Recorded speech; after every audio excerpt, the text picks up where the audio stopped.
Teshidale, and welcome to the Trekcho class.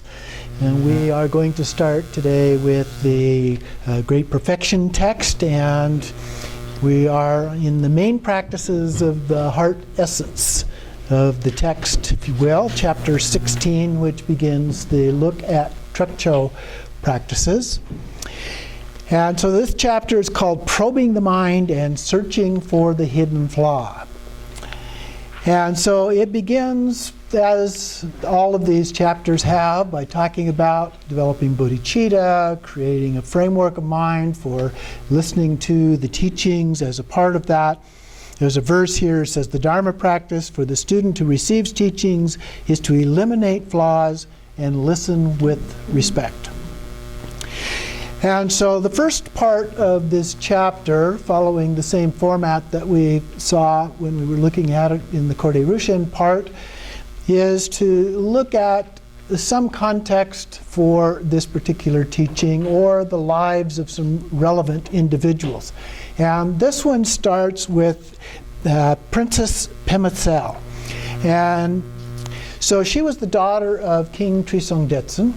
And she died. Now this doesn't tell the first part of the story, but she died, and so the king went to Padmasambhava and asked him to bring her back. And he said, well, I can bring her back temporarily, but I can't do it permanently. And so he brought her back, and he gave her the teachings, the heart essence of the Dakini, the Khandro Nyingtik, and then promised that she would be reincarnated and be able to reveal those teachings at a future time. And so this is actually the story about those reincarnations and bringing that back. And then she died again, and so then we get into this. I'm not going to go through the story. You can read the details of that. But it does say that Lady Tsogyal wrote all of this down and then asked, should these secret instructions of the heart essence be propagated or concealed? And the response from Padmasambhava was, the time has not yet come to spread these teachings. And so according to the Nyingma tradition of these termas of things that were hidden away, the text was then hidden away to be found and then revealed at some future time. Eventually, the princess was born, according to this particular version, as Longchenpa. And so Longchenpa then revealed these teachings. And so the Khandro Nyingtik, as well as we have looked before, the Vima Nyingtik and his commentaries on those, are the way that we have received these teachings over time. So you can read those. And then on page 138, we have the actual practice part of this, the profound path of meditation. So this is the focus on Trekcho, the beginning part here. And so the main practice here is referred to as breakthrough, which is Trekcho, and also direct leap, or sometimes leap over, you will see, as the Togao. So it says the first of these topics is divided into ascertaining the true nature of mind, and pointing out awareness. So there is a citation here from the Essential Instructions on the Essence Tantras that liberate upon wearing, and ascertaining the true nature as 3 steps. First, probe the conceptual mind. Then seek out its hidden flaw, and then examine its origin, presence, and departure. So those are the 3 steps that are described here in the text. So that first step then is probing the mind to ascertain its true nature. And so it says to go to an isolated place and sit in the 7-point posture of Arachana, and so forth. And so it describes that a little bit. And then, top of page 139, let your senses relax naturally. Don't move your eyes, neither wide open or closed. So just moderate. And then we experience an open clarity. Don't block your senses, just relax your body, sit free and easy like a bundle of straw with its rope cut. You know, if you've ever cut open a bundle of straw, it kind of comes unpacked, but it doesn't really fall apart. Sitting comfortably, relaxed, and with a sense of lightness is a skillful way to relax the 4 external elements and the physical body. So we do this. There's a description here in verse form of doing this. And regarding the mouth, it says the mouth is barely open, so it's not wide open, but just the lips are slightly apart. And then below the 2 verse sections here, as you rest, examine the essence of what is being settled into and that which is doing the settling. So that is the subject and the object of the meditation, if you will. And then in the next paragraph, examine the body, its feelings of pleasure and pain, hot and cold, hunger and fullness. Analyze all the positive and negative verbalizations associated with speech, and all the mind's perceptions that are meditated by the 5 senses, the good ones, the bad ones. Examine and investigate body, speech, and mind from every angle. And then it gives us a series of questions that we might use as a part of this reflection. Which of them is a primary factor? What is it that wanders in samsara and transforms into a Buddha? Who serves as a basis for all these experiences of happiness and sorrow? Who affirms some things and negates others? Who is it that amasses positive and negative karma and cycles through a succession of rebirths, engaging in virtue, in vice along the way? Who is it that experiences the happiness and suffering that result from these acts? Is it body, speech, or mind? Contemplate each of these 3 with great care. Are these 3 separate factors, or do they function as a whole? So a typical Vipassana type look at the nature of mind and how that relates to body and speech as well, or even ordinary mind as a part of that.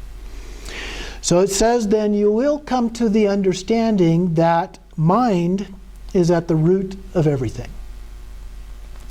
And there's a citation here from the Tantra of the Secret Essence. The mind itself has no basis or root, yet it is the root of all phenomena. And then the next one, the mind itself is the sole seed of all there is. That form which existence and nirvana arise, from which existence and nirvana arise. So we've used the example of the mirror many times. So it's like the mirror, and then all the things that arise are like the reflection in the mirror. So we do that analysis, that meditation or contemplation, I would refer to it as, since it's more analytical in nature. And then we go on to the second step in the process, searching for mind's hidden flaw. So having then recognized mind as being the root, we examine, well, what is the problem with this? How do we actually ascertain the true nature then? So we look at mind's color, shape, and characteristics.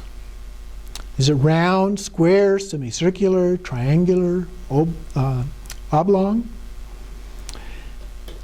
Is it an actual entity or not? What is the color? Is it the same as body, speech, and conceptual mind, or is it something other than these 3? And then we might come across something that you like or that you don't like. When you hear, you might hear something that you like or that is unpleasant, or you feel happiness or sadness. Is the mind the same as these experiences or different? If it's the same, then mind would end up having color, since it would have the same as the body. If you think that they're different, however, then examine where the mind might be apart from these experiences.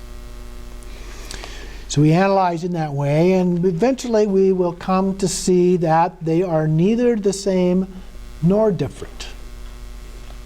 The particles of the body will naturally dissolve altogether, and the mind will vanish without a trace, like the path of a bird in the sky. When this has come to pass, you will have come to know the mind's hidden flaw. In other words, it creates the idea of something, but when we analyze it, it doesn't really exist that way. Okay? So awareness is not any particular thing, yet it is present with vivid clarity. It is not limited in any way. It is neither subject nor object, something that arises or ceases, and it is neither permanent nor nothing at all. It is primordially free of all signs of confusion. So that's the second part of this contemplation that we go through, trying to figure out this hidden flaw that it refers to, that what is it that's causing us to think of appearances the way that we normally think of them, when, at least according to the Buddhist tradition, that's really not the way that they are. So the third step then is to look at the origin, presence, and departure of mind. So even though you may not find any hidden flaw in terms of the ground, so it is possible you don't actually find that, examine and analyze the essence of this mind that clings to self where there is none. Where does this first come from? Where does it stay? And where does it go? Now, thoughts come, we think about it for a little while, and then they go away. And then we think of something else. Thoughts are not permanent. They don't just stay there all the time. So how does it originate? In what way is it present? How does it cease? And then the bottom paragraph there, leave the mind to itself and search inside and out for its location.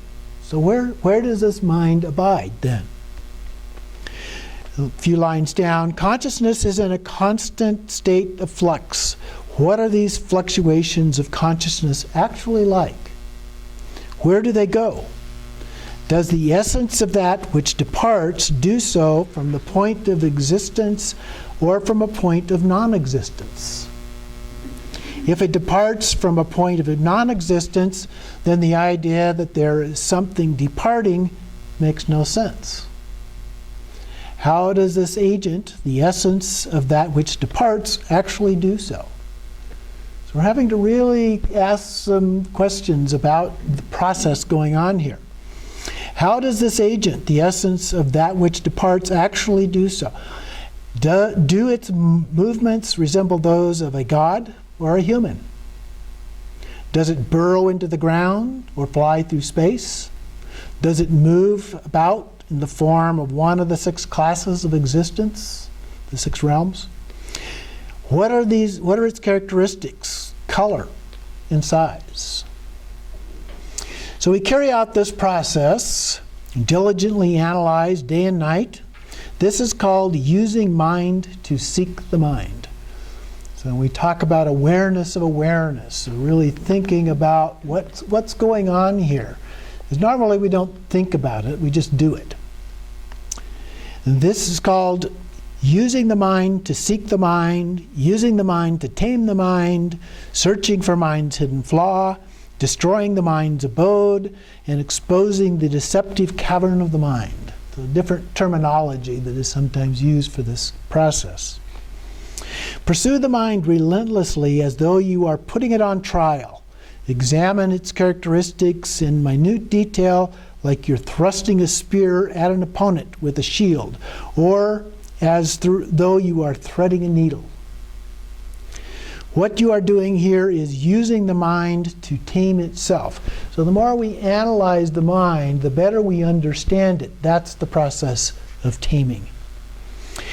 And so, again, looking at mind, you will come to see that there is no such concrete entity anywhere at all.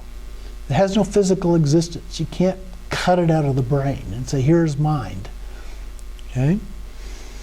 And so that makes it complicated. It's called the hard problem in neuropsychology because it's something that you can't physically get a hold of. You can't physically measure with any measures that we have today.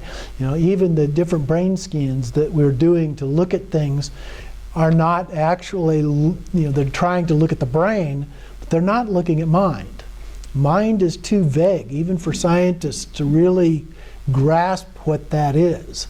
And so that's the hard problem. It goes beyond, without asking somebody about what's going on in their mind, you can't tell from the brain scans and the EKGs and the other kinds of techniques that we have available today. Maybe someday we will, but at present we can't. So we'll come to the idea that there's no such concrete entity, and the very object that is being observed will be purified into its empty, rootless nature. The awareness that observes all this as well cannot be accurately represented with verbal approximations. So it's also hard to really describe in a way that we can all agree on and understand very precisely. Discerning self-awareness is innately pure and self-manifest as spontaneously present wisdom. So as we do this, and we call this insight meditation or Vipassana, it's gaining this level of insight into the nature of our mind and how that works. So in this context, when your mind is still, look at the essence of the stillness. And if it moves, look at the essence of its movement. In this way, sustain the natural flow of the unimpeded display of awareness. So unlike regular shamatha, we're not trying to eliminate any movement, thoughts, or anything like that. We just let it happen and watch it, which is beyond any sense of observer and observed. This, in turn, will actualize the true nature of innate emptiness, and original purity. So the next page after the quote there talks about wondering why things are the way they are. So we investigate it again. We've done that before, but we're doing it again here. In the previous presentation, one analyzes in an objective manner to determine the mind's non-existence. Remember, we were looking at the emptiness of self and the emptiness of other, what I refer to in the natural liberation class as basic Vipassana, and then we get to this level, what I call advanced Vipassana. Here, the subject is analyzed so that one may directly encounter its essence. So that's the basic processes. We really want to get into the direct experience is what's important here. It's not to come up with a way of trying to describe it, because anything you can say about it is inaccurate. But it's getting that feeling, getting the experience of what it's all about. The first approach is used to determine that the mind is groundless and rootless, while the latter shows the true nature, in which one rests evenly in the nature that was ascertained. Analysis must be carried out in a precise manner, methodically, and continuously. So those are the processes that we want to follow for this week, as we'll talk a little bit more about our practice, how we get into doing these practices for the Trekcho. But these are the first stage in the process, the analytical process of the advanced Vipassana.